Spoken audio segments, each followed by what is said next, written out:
Here on the coast, we have a lot of coral reefs fringing the Kenya coast, and that's a result of the growth of millions and millions of corals over thousands and thousands of years. This area, before it was taken by KWS, it was not being conserved. We're also seeing big corals that probably have been dead more than 2 years. The activity here was very massive.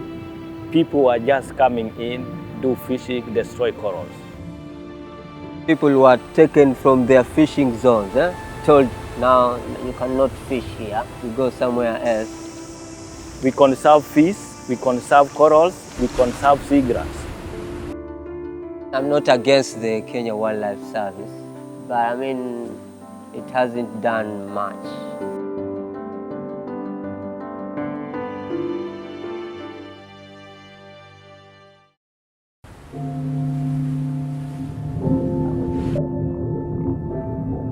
Coral reefs are one of the most biodiverse ecosystems on the planet.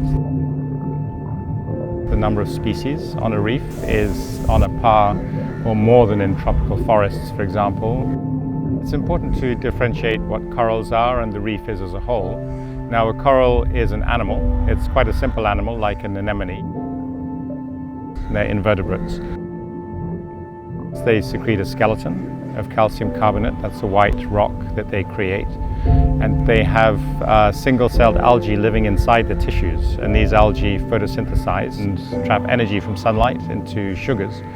And because they're inside the tissue, they pass that to the corals. So between those two things, the coral grows a large skeleton. And when a coral dies, its skeleton basically becomes part of the reef framework.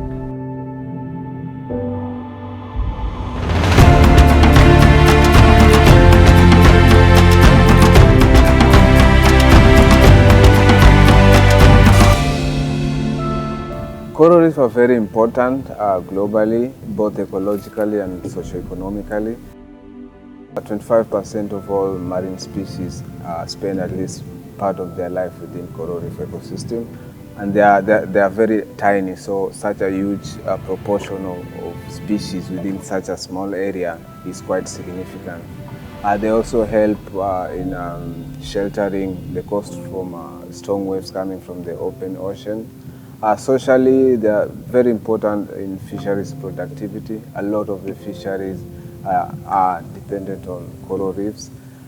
In Kenya, you have up to 80% of the fishery being small scale, and most of that is associated with coral reef. So they are very, very important. Kazi yangu ni uvuvi wa malema. Hivi sasa umri wangu wote nimevua kama miaka 20.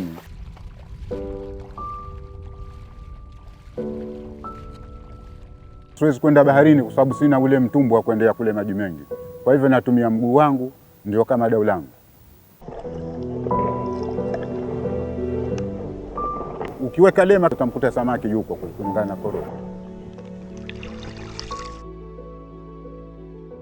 Lakini ukiweka huku karibu mwambao huku utakuta samaki hayuko. Washauri hakuna coral. Kama hakuna coral, samaki hawezi kukaa pale.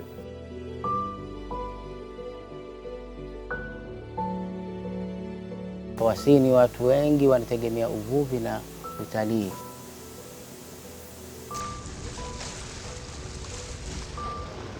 Kwa hivyo bila kuconserve hizi corals ni kumaanisha kwamba uvuvi utakuwa chini na pia utalii utakuwa uko chini pia. Wasini Island is a paradise away from stress. We have mangroves, dolphins,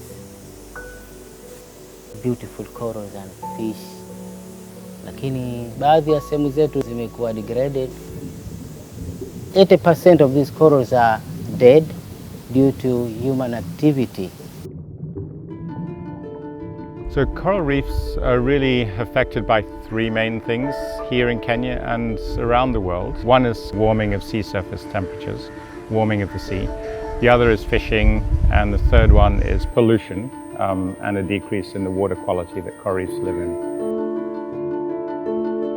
Coral reefs already live in very warm water conditions, and so as the water temperatures slowly increase with climate change, you get these seasonal peaks in temperature during the warmest months, and those peaks are getting too high for corals to survive. And so what happens when the water is very warm is the coral and the algae, they part company because they can survive better separated. So the color in the coral really comes from the algae, and so you can then see through the coral tissue to the white skeleton underneath, and that's what we call coral bleaching. If the temperature's not too bad, they can recover from bleaching, and if the temperature's too much, they die.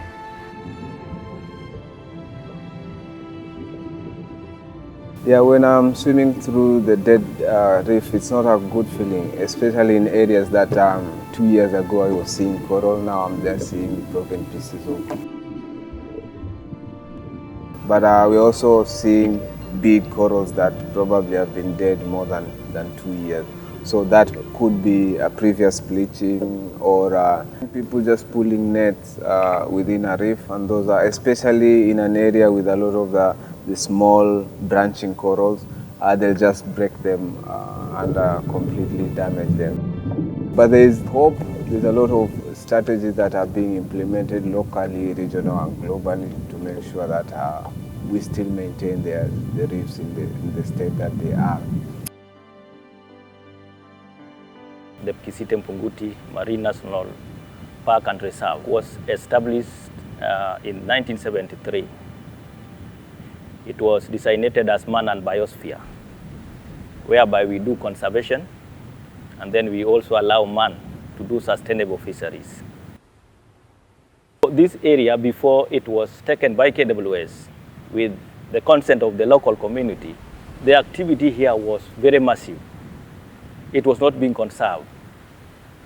People were just coming in, do fishing, destroy corals.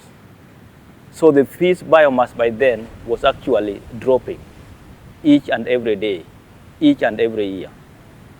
So the community thought it wise to give this area to KWS to do a proper management. Pale mwanzo ilikuwa hakuna kufuata sheria. Kila mtu alikuwa anasema anadhulumiwa, mahali pale panafungiwa. Kwa hivyo haiwezekani, watu wataendavua wapi ni na nini, na hapa ndio karibu wazee wanavuavua hapa karibu, serikali za kujachukua kama hapo. When the government wanted to start the Marine National Park, there was like kind of conflicts because it's a fishing area for the community.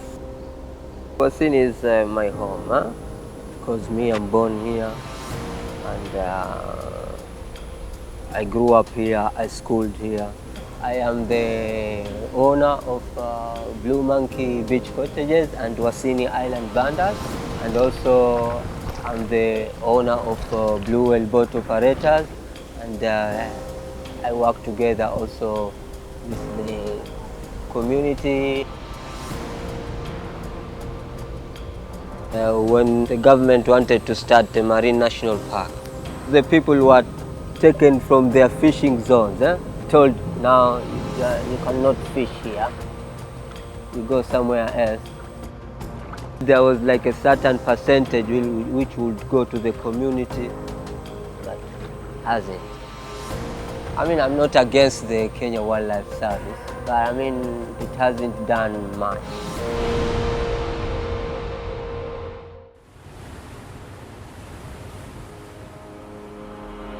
On a healthy reef, there's a lot of noises coming from the reef.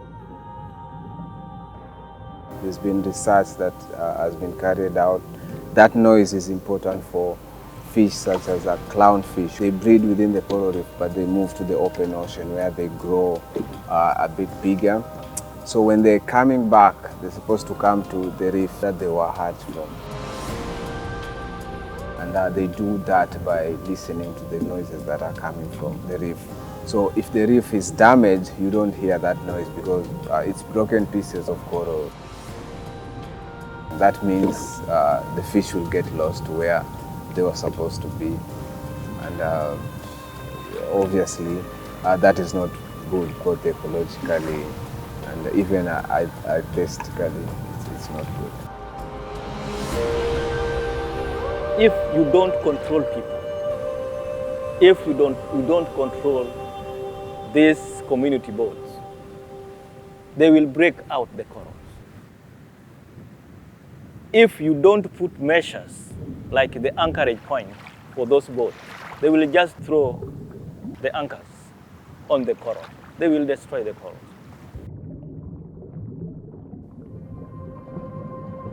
Coral reefs are really one of the quintessential ecosystems for the support they provide in terms of income, but food as well. In that because of the fringing reef system, the reefs are very accessible at low tide, the waters are very calm, and so small-scale fishers and artisanal fishers can get out with quite basic tools and gear and fish and support their families. That also makes the reefs very vulnerable because they're so accessible. One of the biggest things we've learned on land in Kenya here, and we're learning in the sea now, is that successful management really comes from empowerment at the local level, so that those most dependent on the resource have a strong say in how it's managed and how it's secured for the future. And so on the coast, there are beach management units, so the basic co-management structure. If you come to Kisite, you see it's a very wonderful park. You see the dolphins, you see visitors coming. It is area which is well managed. We are not doing it as KWS alone. We do it together with the community. The community is the one which is like really conserving now the national park, protecting it, and now they are conserving their own area in front of their door. Majukumu yetu sisi kama wanakamati wa BMU ni kuhakikisha tunahifadhi na kulinda hizi rasilimali zote ambazo tuko nazo ndani ya bahari, kwa mfano kama vile mikoko, hizi corals na vinginevyo. Project ambayo tumekuwa nazo ni mambo ya restoration and rehabilitation of coral reefs and seagrasses. Kabla hujafanya restoration, mwanzo unafanya base survey kujua wapi kumekuwa degraded. Lazima pia ufanye base survey ujue where to get the healthy coral cover. Pale kwenye zile healthy coral cover ndio pale utapata zile fragments ambazo ndizo utakuja kupanda. Coral haiwezi kusurvive kwa mchanga. Kupanda ni kwa njia mbili. Either uipande kwa degraded coral reef au utengeze block ya cement, hiyo ni artificial. Kuna eneo tengefu tumeweka wasini pale. Yeye Mohamed Kasim na wenzake ndio wanaenda kupanda hizo coral, anazifuata. Tulipopanda pale ilikuwa kwanza hakuna samaki sababu ilikuwa hakuna coral. Sasa hii lakini ukiweka lema kama hii basi utaenda pata samaki karibu kilo 20. Sasa hii kuna pweza hapo, kila aina samaki yuko hapo. When we were starting that project, the KWS was also against us, thinking that's like a competition. We are competitors to the Kisite, which is not, because we are conserving so that community can benefit. We had this idea of sustainable utilization of the resources. We conserve and the community can benefit from the conservation. I mean, these corals are growing better than the corals which are in the national park, because they just put some strings and bottles which it doesn't fit, because that's the national park. We want to avoid plastics.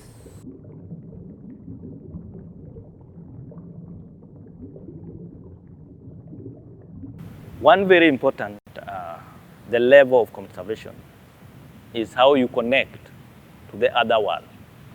The other world we can support you in conservation are the community. That's a very important area. How do we connect with them? How do we work with the community? What's the relationship? Where do we meet? And what are the gaps? Those are the areas we've been looking into. We work as a team. If you go to those locally marine managed areas, you will see they are also being managed the way we are managing Kisite now. So we are working. That teamwork actually helps us a lot. They promise people that they will benefit from that place, from maybe the revenue will help the community. I mean, the promises up to now we haven't seen them. Income ambayo inapatikana katika mradi wa BMU, si wa ule wa Senior Women Group, at least 70% bado inarudi kwa community, sababu ule si mradi wa mtu binafsi bali ni wa kijiji as a whole, na ni mji ulikubaliana. Ni miongoni mwa wanachama wa Senior Women's Group, sisi wenyewe tukiwa tuwalinda kama community. Kwa hiyo tukaanza haya mambo ya kusafisha mazingira katika hili eneo la Coral Garden. Zamani the whole island ilikuwa iko kwa maji. Sasa kumaanisha kuwa hii Coral Garden pia ilikuwa iko kwenye maji. Lakini sasa kulingana na mambo ya hali ya hewa, nafikiri sasa hii land huwa inakuja juu, maji labda ndio zile coral zikapanda juu. Lakini hata hivyo saizi ni dead corals kwa sababu zikiwa kwenye maji si ndio 24 hours ziko alive. Tukaanza huu mradi wa ecotourism. Tukapata mafunzo lakini kupitia KWS wakatufundisha, tukasema pesa yetu sisi sana tutaangazia hawa wasichana tuwe tunawapatia zile basari, half of their school fees. Tuamtia ile mzazi, tuamtia moyo, tuamlipia nusu ya school fees ili yeye atafute tu kiwango kidogo kumsomesha yule msichana. Alafu nyingine tukajitolea tukasema sisi wa Senior Women Group tutakuwa tuwalipa wale walimu wa nasari mshahara wao kila mwezi. Wewe mzazi ni upeleke tu mtoto wako shule. Alafu vile vile pia tukasema tutanunua madawa ya dispensary. Conservation is not just like to collect revenue. The KWS has to come very close to the community, see what the community wants, because they took their place fishing zone, and to see, okay, they have to do something for this community, education-wise, health-wise, and also the environment to look nice. This area is very key. We must protect it. We must conserve it because we want to increase the fish biomass. Most of the tourists normally come here to see corals and those different species of fish. If we do away with the corals, then we do away with our fish. Then we also do away with our economy. Tungependa watalii wale domestic tourism ambao ni our fellow Kenyans waje watembelee hizi sehemu hizi. Tuko na matumbao maridadi yenye rangi tofauti, rangi ya samawati, rangi ya maridadi kabisa.